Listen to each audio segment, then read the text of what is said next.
मित्रों, आज भी हम ऐसे समाज में रहते हैं जो पुरुष प्रधान है और जहाँ पर लड़की का जन्म होने पर मायूसी होती है। लड़की को बोझ समझा जाता है। ये अज्ञानता के कारण ही होता है। हर किसी के घर में लड़की का जन्म नहीं होता है। वे भाग्यशाली ही होते हैं जिनके घरों में लड़की का जन्म होता है। उनके पूर्व जन्म के कुछ पुण्य कर्म होते हैं जिसके कारण उनके घर में पुत्री का जन्म होता है। भगवान कैसे घरों को लड़की के जन्म के लिए चुनता है, या वो कौन से पुण्य कर्म होते हैं जिसके कारण वो इस जन्म में बेटी के माँ बाप बनते हैं। नमस्कार दोस्तों, शिबू फॉरवर्ड में आपका बहुत बहुत स्वागत है। भगवान श्री कृष्ण से अर्जुन पूछते हैं, हे माधव, किन पुण्य कर्मों के कारण किसी के घर में पुत्री धन की प्राप्ति होती है।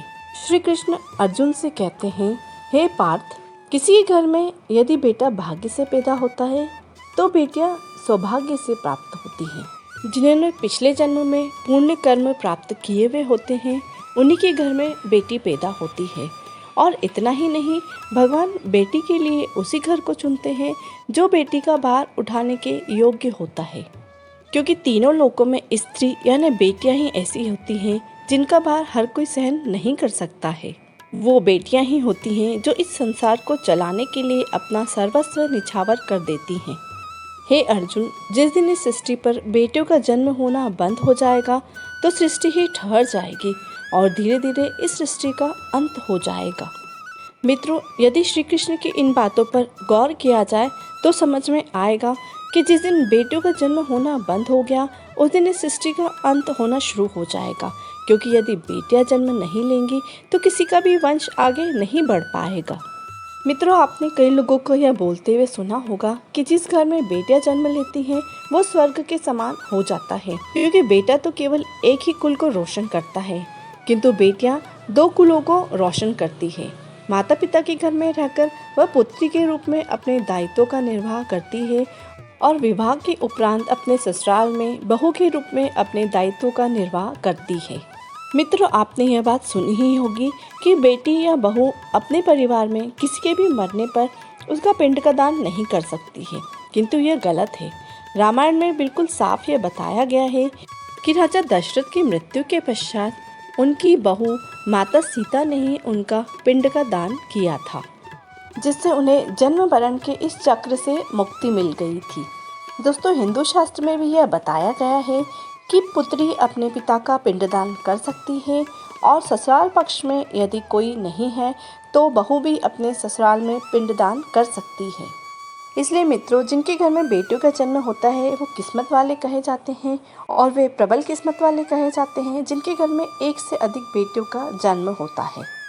इसलिए बेटी को लक्ष्मी धन कहा जाता है।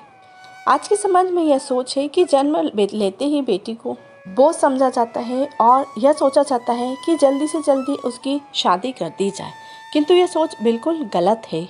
यह सोच उसके भविष्य को बर्बाद कर देती है। सोचिए, एक बच्ची के कितने सपने होते हैं और वह अपने सपनों को पूरा करना चाहती है, किंतु यह सोच उसके सपनों को पूरा नहीं करने देती है। इसलिए उसके सपनों को भी पूरा होने दीजिए, उसे उसके हक की वह सारी खुशियाँ दीजिए जिसकी वो हकदार है। इस बात का ध्यान रखिए कि एक बेटी ही होती है जो हमेशा माँ बाप का ध्यान रखती है। एक प्यार और अपनापन माँ बाप को बेटी ही दे सकती है। इसलिए बेटी के जन्म को एक जश्न के रूप में मनाया जाना चाहिए। माँ बाप को चाहिए कि वह बेटी को हमेशा इस बात का एहसास दिलाए कि वह उनके लिए कितनी खास है। मित्रों, बेटी कभी भी बाप पर बोझ नहीं होती। वो तो अपने परिवार की किस्मत चमकाने के लिए उस घर में पैदा होती है। एक कथा के अनुसार दो दोस्त काफ़ी लंबे समय के बाद एक दूसरे से मिलते हैं। दोनों एक दूसरे का हालचाल पूछते हैं। तब एक मित्र दूसरे से पूछता है कि तुम्हारे हाल कैसे हैं। तो वह कहता है, मेरे हाल तो बहुत बढ़िया है, मैं तो धन्य हूँ और हूँ भी क्यों नहीं, मेरे 2 पुत्र हैं। तब दूसरे मित्र से वह पूछता है, तुम्हारे कितने बच्चे हैं। तब वह मित्र कहता है, मेरी 2 पुत्रियां हैं, मैं बहुत सौभाग्यशाली हूँ कि मुझे 2 पुत्रियां हैं। तब पहला मित्र कहता है, मैं धन्य हूँ कि मेरे घर में बेटियां नहीं हैं, 2 पुत्र हैं। यह सुन पुत्रियों के पिता के आंखों में आंसू आ गए। यह सब उसकी पास खड़ी पुत्री सुन रही थी। तो उसने जवाब में कहा कि अंकल, भगवान भाग्यशाली को ही बेटी देते हैं, कभी भी गरीब को बेटी के रूप में माता लक्ष्मी नहीं देते हैं। दोस्तों, भगवान उसी को पुत्री देते हैं जिनमें उसे पालने की क्षमता होती है, जो गरीब होकर भी उसका भार उठा सकता है। एक बार स्वामी विवेकानंद वैष्णो देवी की चढ़ाइयाँ चढ़ रहे थे। वहीं से एक आदमी अपने कंधे पर अपनी पुत्री को बिठाकर सीढ़ियाँ चढ़ रहा था। तब उन्हें देखकर स्वामी विवेकानंद ने उससे कहा कि आपको आपकी बेटी का बोझ लग रहा होगा, तो चलिए मैं उसे थोड़ी देर के लिए उठा लेता हूँ और माता वैष्णो देवी के दरबार तक लिए चलता हूँ।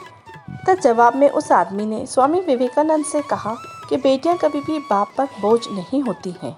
बेटियां यदि बाप के कंधे पर हों तो वह हर बोझ को हल्का कर देती हैं। दोस्तों, बेटियां कभी भी धन की भूखी नहीं होती हैं, वह सिर्फ मान और सम्मान की भूखी होती हैं। अब जानने वाली बात यह है कि ऐसे कौन से कर्म होते हैं जिनके कारण आप लड़की के रूप में पैदा होते हैं और किसी के घर में लक्ष्मी के रूप में जाते हैं। गरुड़ पुराण के अनुसार किसी आत्मा का जन्म होता है तो उसे किसी शरीर में प्रवेश करना होता है और उस शरीर में प्रवेश करने के बाद उस शरीर के अनुसार ही उसके कर्तव्यों का निर्वाह उसे करना होता है।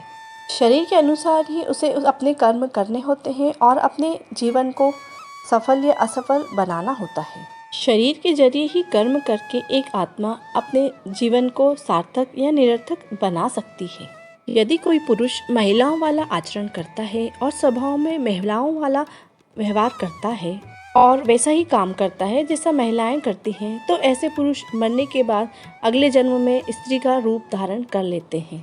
वहीं गरुड़ पुराण में बताया गया है कि यदि कोई पुरुष मरते समय अंतिम समय में किसी स्त्री को याद करता है तो वह अगले जन्म में स्त्री का रूप धारण करके जन्म लेता है। वहीं यदि वह अंतिम समय में परमेश्वर को याद करता है तो वह मोक्ष के मार्ग पर अग्रसर हो जाता है। तो दोस्तों, आज के लिए बस इतना ही। उम्मीद करती हूँ ये वीडियो आपको पसंद आया होगा। ये जानकारी आपको यूज़फुल लगी होगी तो कमेंट करके मुझे ज़रूर बताएं कि आपको ये जानकारी कैसी लगी। वीडियो पसंद आई हो तो लाइक कर दें, चैनल पर नए हैं तो सब्सक्राइब कर दें और बेल बटन को भी प्रेस कर दें ताकि आने वाली हर मेरी नई वीडियो का नोटिफिकेशन आपको मिलता रहे। जय श्री कृष्णा, राधे राधे।